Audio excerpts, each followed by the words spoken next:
Waan jettu akka jirta. Maali suni? Ajjechaan. Ajjechaan. Saamichi. Kan yeroo hunda caalaadha. But there are structural gains within the state system. Gains hamma jiru. Balance amma fakkeenyaan gaafan abaa oqeeqoo dhaabara guddise. About literally my father. Jibbarraa kaka'uu miti. Is it more of an asset or liability? At some point, jaarmanii tokko hoogganni tokko assetidha moo bu'aa isaatu moo ba'aadha moo bu'aadha uummata tokkoof? Abaa maal jettee yaadda? Yeroo sanitti jechuun yeroo barreessu 2009 ammoo waan biraati. 2009 yeroo sanitti waan gallaalee we have to move forward. Bira dabruu qabdu hoggaan jiru jechuudha. Ammas haala amma jiruun there was a time. Fakkeenyaa yeroon deeggaree maal godhu yeroo time waan benefit godhaa waan turre jira akka siistematti uummataaf. Amma immoo more of a liability. Maaliif liability dha? Waanuma xixiqqoo waggoota 5-6 arganne kana in danger godhaa jira. Maaliif? Utubaalee siyaasni is about pillars of power. Sochiin waraana. Waraana diigu jira. Waraana Itoophiyaa. Yes. Waraana sirnaati bar sirna. It's a state. The state Itoophiyaa maal waan gurguddoonni kana keessa waan confuse godhu keessa the state. Waan jiru kan keessatti humni siyaasaa hedduu kan Itoophiyaa wajjin dorgomuutu yookaan contest godhutu jira. Faannoon tokko abaawoon tokko.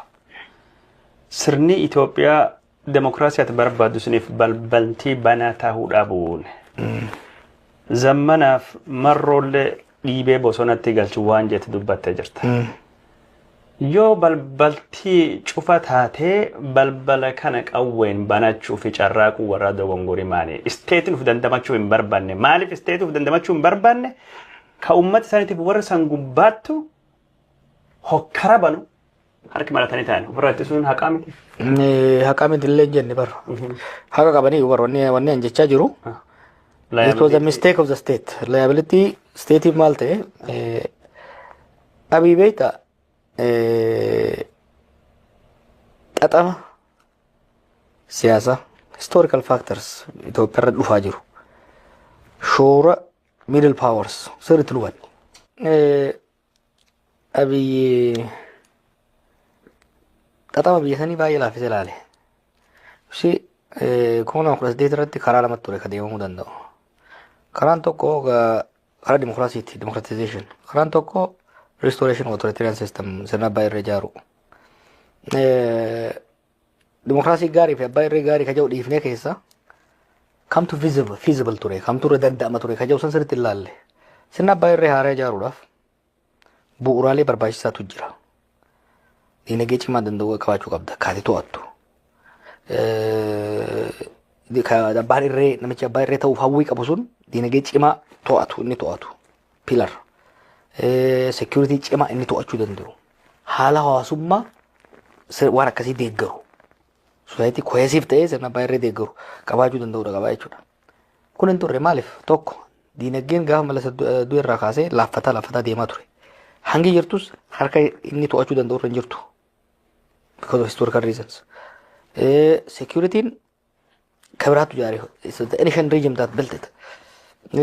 Sirni hawaasummaa immoo yeroo sabboonummaan sabootaa xiixee heightened nationalism yeroo jennee uummanni polarization keessa seenee keessa ture. Yeroo kanarratti gara abbaa irree yaalee jechuudha inni. Dirreen abbaa irree inni yaalee abbaa irree uumuudhaan maal si barbaachisa fakkaate keessattuu ce'umsa booda. Abbaa irree jechuun waan biraatii miti. Consolidated authoritarian system jechuun humna mormituu hunda cafaqee olaantummaa namaa fi murna sanii godhatee gubbaadhaa hanga gandaatti calwoosisee bituu danda'udha. Kuni maal godhaa? Irree cimaa abbaa irree taatame irree cimaa qabaachuu danda'udha jechuudha. Irree dinagdee, irree loltummaa, irree hawaasummaa, irree siyaasa. Irree kun hin jiru. Irree laafaanii hunda kabaluu yaale. San booda lola seenee jechuudha. Abbaa irree argachuu dhiisee waan amma anokrasii jedhuun kana. Anokrasii jechuun kan namni tokko abbaa irree ta'uu yaalee dadhabee manyeen takkaa'uu irreen suni harkaaf fudhatamtee power contested ta'ee the state's monopoly over means of violence faca'ee jechuudha. Amma anokrasii keessa jirra jechuudha. Anokrasiin it's the worst form of political situation. Haala kan keessatti jechuun abaa'ulleen jiraachuun faannolleen waanuma sirni sun uume ka jedhuuf. Kana hunda isaanii marroomi ka uume zammana miti beeke. Yaa sirnatti uume. Ijoolleen kun dhugaa yoo dubbanne marroon bosonaa hafuu malee yoo kana guuttan nan gala jechuu ture yaadatta. Gaafilee siyaasa kaasaa ture inni. Gaafilee dirreen siyaasaa bal'atee waajjirri abaaboo banamee ma yaadataa gaafilee ni kaasaa ture. Abii garuu dirree siyaasaa bal'isee aangoo hirachuurraa olaantummaa kiyyaan deemsisuun qaba isiniin ceesisaa jetti deeme. I have no problem hin dandeessuun jechaani ture beeran. Wanni ati jettu kun hin danda'amudha. Sirrii fi sirriidha moral judgment qofa osoo hin ta'in it's impractical feasibility miti wanni kun jechuun hin ture gartee ni yaale. Inni maal yaada ture beektaa marroonis achuma gara beekii san taa'eetuma akkuma zaman abaa'oo san Finfinnee keessaa sababa isaatiin akkuma maqaa abaa'ootiin mallas godhaa ture goonaa yaada akkasii qabaachaa turan. Hin taane maaliif? Irreen sirnichaa ce'umsa wajjin laaffatee jira. Sirni security biyya sanii kaa TPLF jaareedha. Gaafa TPLF aangoo irraa dhiibamu laaffate withdraw ta'ee jechuudha. He did not realize that. TPLF darguu booda maaliif abbaa irree ijaaruu dandeesse beektaa? Aangoo osoo hin qabatini utubaalee aangoo bakka biraa ijaarrattee tolfattee dhufte. Waraana ka sadarkaa biyyoolessaa ta'uu danda'u ijaarrattee dhufte. Paartii siyaasaa ka biyya bulchuu danda'u already ijaarrattee dhufte. Abiini dhaale. Ka dhaale san suuta transform godhee to'achuurra sallaaffisee itti deemee jechuudha. So the result is what? Irreen mootummaadhaa laaffatee humnoonni kun waa lamatti ta'e. Gara tokkoon dirree siyaasaa dhiphisee humnoota kana dhiibe. Dhiibee immoo bakka dhorkuu hin dandeenye maaliif irreen mootummaa laaf ture jechuudha. The state became really weak. Amma anokrasii keessa jirra. Anokrasii jechuun ka mootummaanis to'annoo waan hin qabneef to'annoo argachuudhaaf seer-dhablummaa gosa lama bifa lamaan deemuu jira beeksisanitti seer-dhablummaa lawlessness. The state is acting lawlessness. Amma milishaan maaliyaa nama maxxansu kun agarte humna mootummaa amma jiru baabii guutuu to'annoo harkaan qabu. Humnummaa mootummaatu amma bakkatti faffaca'ee deemaa jira jechuudha. Abiyyi Itoophiyaan isa Finfinnee irraa hin dabartu inni beeku waan bira dantaa hin qabu. Hin dabartu. Ilaalchisuun illee rakkoo qaba kan irraa ka'e sun. Maaliif maal jedha ture yeroo san amma aangoo jechuun muummicha ministeeraati. Itoophiyaa jechuun Finfinnee yaada jedhu qaba beekta.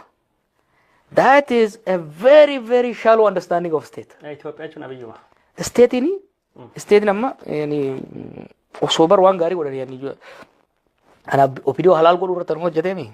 Osoo jarri sun jabaattee waan tokko hojjettee bar sokke garuu shirinkii godhan shirinkii godhe. Shirinkii godhameet seer-dhablummaan biyyattii harkaa fudhate jechuudha. Haala amma jirru kanaan garamitti deemna kan jiru namni sirriitti hubachuu danda'u qabu wanni nama dubbachaa jiruuf. Anokrasii keessa karaa lama qofa baata. Anokrasii keessa abbaa irree ijaaruu hin danda'amu. Haga fedhe abiyyuu ittifata malee deebi'ee sirna abbaa irree ijaaruu hin danda'u. Sirna akka abbaa irreetti akti gochuu danda'a. Aangoo xiqqoo Finfinnee jirtu sanii nama ajjeesuu maal godhuu danda'asanii miti. Irree biyyattii state capacity state power san deebisee ijaarrachuudhaaf hin danda'u amma booda. So sirni karaa sadii bahuu danda'ame sila. Abbaa irree demokrasii kan biraa anarkiidha. Abbaa irree hin danda'amu forget it. Carraan tokko demokrasiidha. Demokrasiitti yoo maraatummaa amma qabamu kana keessaa bahame waan ijoollee kana bosonatti dhiibe dirree siyaasaa san bal'isanii siyaasan biyyattii afaan qawweetirraa gara afaan hoggansa siyaasaatti akka deebitu yoo godhamu taate dhawaatan the first task is to revive and save the state. Wanni amma save the state jechaa jiru. Empire akkasii the state kun baay'ee Itoophiyaa qofa miti. It's Oromiyaa too. It's Somali region. It's Tigray. Stateini leerii adda addaa qabdi. Federal state jira. Gubbaarra kan jiru. Regional state jira. Gulantaan iddoo qabdi. State amma sadarkaa hundattuu contested ta'ee jira. Power federala. Power naannootis. Amma barra wanni amma ni haaraan hoggan kana jiru. Shimalis Daanachis Abiyyis barba co-mayors kantiibaa walooti Finfinnee irratti. Malee aangoon bakka biraan jirti. Statein Oromiyaas diigamaa jirti. Kana namni hubachuu qaba. I'm not talking about Oromiyaan amma solid taate teessee jechuudha. Itoophiyaan waan akkasitti ilaala namni no. The state at all level even Tigray. Tigray diigamu jirti siyaasa amma deemaa jiru kanaan jechuudha. Relatively qoqqooyyaa qabu. Naannolee namni hajaarraa hin qabne naannolee warri jiddu galeessaa hajaarraa hin qabne Somaalee, Benishaangul. Isaanuu Benishaanguliif Gambeelaallee jechuun command postiin bulaa jiran. Komaandi poostiin bulanii bar relatively humni baay'ee jara kana isaaniin dorgomu hin jiru. Oromiyaa Amaara humni isaaniin dorgomu jira. Amaara Tigraay keessatti humna wal dorgomu jira. State